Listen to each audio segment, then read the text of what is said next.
जी नमस्कार। आज हम करेंगे 6th lesson geography NCERT 10th class NCERT 6th lesson विनिर्माण उद्योग से जो कच्चे पदार्थ को मूल्यवान उत्पाद में परिवर्तन कर अधिक मात्रा में वस्तुओं के उत्पादन का जो विनिर्माण, जैसे उसको अलग से दोबारा से प्रोड्यूस किया जाता है, वस्तु निर्माण कहा जाता है, तो उसको क्या कहा जाता है? विनिर्माण कहा जाता है, मतलब दोबारा से निर्माण करना। फिर यहाँ पर है ना, उद्योगों का क्लासिफिकेशन किया कि जो उद्योग हैं वो किस किस हिसाब से किस किस मतलब कैटेगरी में उनको बांटा जा सकता है। जैसे है सबसे पहले कृषि आधारित उद्योग, जो कृषि के पदार्थों से बनेंगे, जैसे सूती का कपड़ा है, पटसन है, गन्ना है, जो ऐसी चीजें हैं, ऊनी है, जो भी है, रबड़, चाय, कॉफी, ऐसी चीजों से जो संबंधित उद्योग होंगे उनको क्या कहेंगे? कृषि आधारित उद्योग कहेंगे। दूसरा है खनिज आधारित उद्योग, जैसे लोहा है, सीमेंट है, एल्यूमिनियम है, जो खनिजों पर जिसका मेन फंडामेंटल टिका होगा, तो उनको क्या कहेंगे? खनिज आधारित उद्योग कहेंगे। फिर उनकी प्रमुख भूमिका के आधार पर है कि आधारभूत उद्योग, जैसे बताया था कि जो लोहा है सभी उद्योगों के लिए आधारभूत उद्योग है, तो लोहा, इस्पात, तांबा, परगलन, ऐसे बताया कि ये आधारभूत उद्योग है। फिर है उपभोक्ता उद्योग, जो उत्पादन उपभोक्ताओं के सीधे उपयोग हेतु करते हैं, जैसे चीनी, दंत मंजन, जैसे जो चीजें हम उपभोक्ता के लिए बनाते हैं उसको उपभोक्ता एक कंज्यूमर है उसको यूज कर लेता है, तो उसको क्या कहेंगे? उपभोक्ता उद्योग कहेंगे।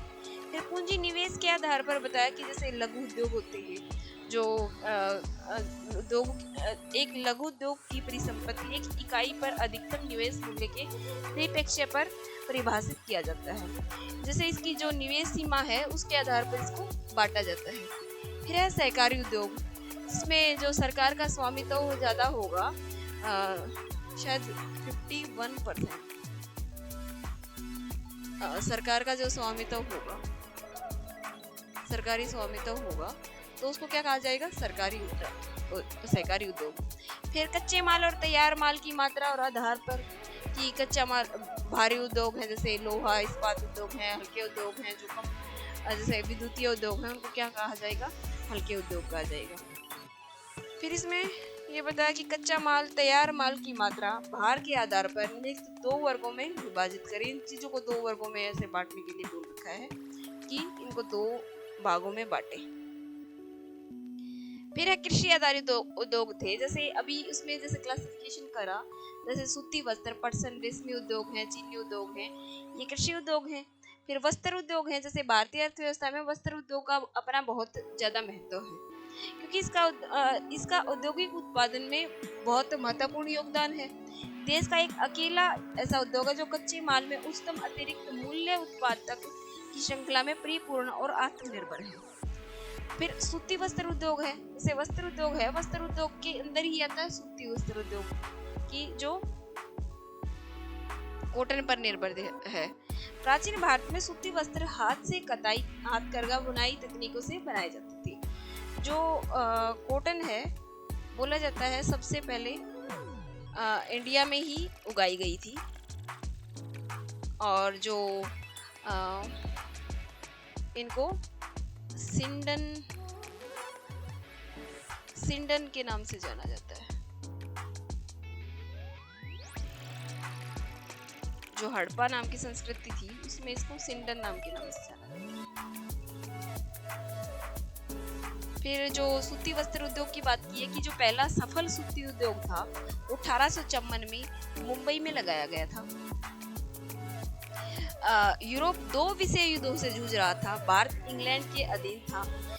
ऐसे में इंग्लैंड में कपड़े की मांग आपूर्ति हेतु भारतीय सूती वस्त्र उद्योग को प्रोत्साहन मिला, मतलब उसको एक अच्छा पुशअप मिला। तो सेकेंड विश्व युद्ध के जो बाद उस टाइम पर जो भारत का सूती वस्त्र उद्योग है उसको अच्छा पुश मिला। आरंभिक वर्षों में सूती वस्त्र उद्योग महाराष्ट्र, गुजरात में के कपास उत्पादन क्षेत्रों तक ही सीमित था। बाद में जैसे क्योंकि जैसे क्या होता है, जो वस्त्र उद्योग है, कच्चा माल है, परिवहन है, पतन है, ट्रांसपोर्टेशन है, सब मतलब इन चीज़ों के हिसाब से लगाए जाते हैं।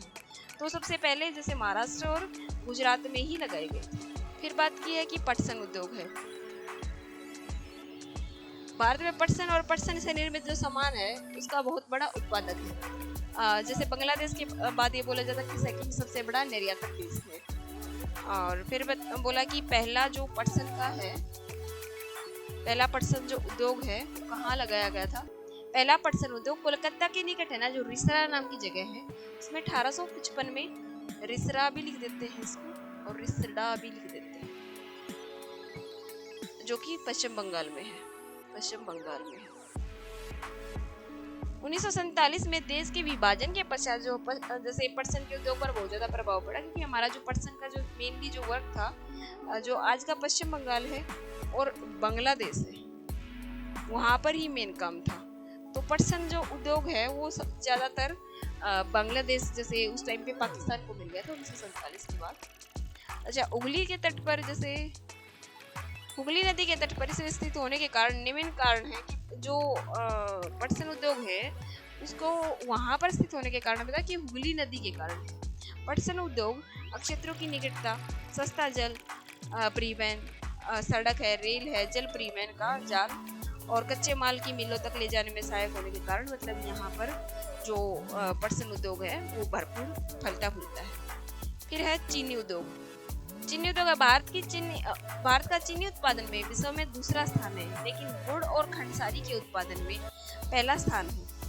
इस उद्योग में प्रयुक्त कच्चा माल भारी होता है। ढुलाई के कारण जैसे है ना, सुक्रोज की मात्रा है ना घट जाती है। जैसे जितना गन्ना सूखता जाएगा तो उसमें सुक्रोज की मात्रा घटती जाएगी। तो जैसे जो चीनी की मिल है उत्तर प्रदेश, बिहार, महाराष्ट्र, कर्नाटका, जैसे यहाँ पर सूती, ऊनी और रेशमी वस्त्र उद्योगों की बात की गई है कि कहाँ कहाँ पर मेन है। जो चीनी मिलों का 60% है ना, ओनली उत्तर प्रदेश और बिहार में ही पाया जाता है। पिछले कुछ वर्षों में इन मिलों की संख्या दक्षिण और पश्चिम राज्यों में विशेषकर महाराष्ट्र में बढ़ी। जैसे कई बार ये जो एक आंकड़ा आता है, डेटा प्रकाशित होता है कि कहाँ पर सबसे ज्यादा चीनी उद्योग हैं। जैसे 2023 में या 22 में कुछ ऐसा था कि महाराष्ट्र में ज्यादा था, परंतु अब फिलहाल फिर से यूपी में सबसे ज्यादा होगा। पिछले कुछ वर्षों में इन मिलों की संख्या दक्षिण और पश्चिमी राज्यों में विशेषकर महाराष्ट्र में बढ़ी। इनका मुख्य कारण है यहाँ के गन्ने में अधिक सुक्रोज की मात्रा है। अपेक्षाकृत ठंडी जलवायु है, इसलिए वहाँ पर क्या है, सुक्रोज की मात्रा ज्यादा है, तो वहाँ पर इसकी जो वहाँ पर मिलों की मात्रा बढ़ी है।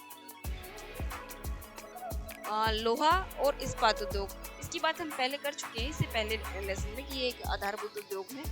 इसके बारे में हम पूरा डिस्कस कर चुके हैं अच्छे से। यही है भिलाई, राउरकेला, जमशेदपुर, बोकारो, जो यहाँ पर जो लोहा इस्पात संयंत्र है उनके बारे में बताया है। अच्छा, एल्यूमिनियम परगलन, जिसको स्मेल्टिंग कहते हैं, इसके बारे में डिस्कस हम नेक्स्ट वीडियो में करेंगे। ये लेसन थोड़ा छोटा है, इसमें शायद 2 वीडियो ही बनेंगी। जय हिंद, थैंक्स फॉर वॉचिंग।